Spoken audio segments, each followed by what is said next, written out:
Hi friends, సమ్మర్లో tea కాఫీలు వద్దు, పండ్ల రసాలే ముద్దు. ప్రతిరోజు ఏదో ఒక ఫ్రూట్ జ్యూస్ తాగటం వల్ల డిహైడ్రేట్ అవ్వకుండా ఉంటుంది.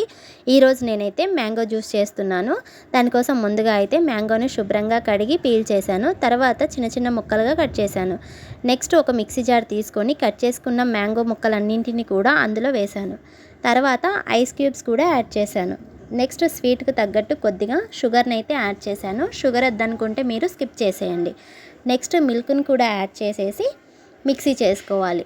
చాలా సింపుల్గా, చాలా తొందరగా అయితే అయిపోతుంది. ప్రతిరోజు పిల్లలకు కూడా ఏదో ఒక ఫ్రూట్ జ్యూస్ చేసి ఇవ్వటం వల్ల డిహైడ్రేట్ అవ్వకుండా ఉంటారు. నెక్స్ట్ ఇంకా ఫైనల్గా వచ్చేసి గ్లాస్లో పోసేసుకొని నానబెట్టుకున్న సబ్జా సీడ్స్ను కూడా ఇందులో వేసుకోవాలి. అంతే, చాలా సింపుల్గా అయితే రెడీ అయిపోయింది ఫ్రెండ్స్. ప్రతిరోజు అయితే ఏదో ఒక పండ్ల రసం తాగండి, హెల్తీగా ఉండండి. నచ్చితే లైక్ చేయండి, అదేవిధంగా ఛానల్ సబ్స్క్రైబ్ చేసుకోండి. Okay friends, thank you, bye bye.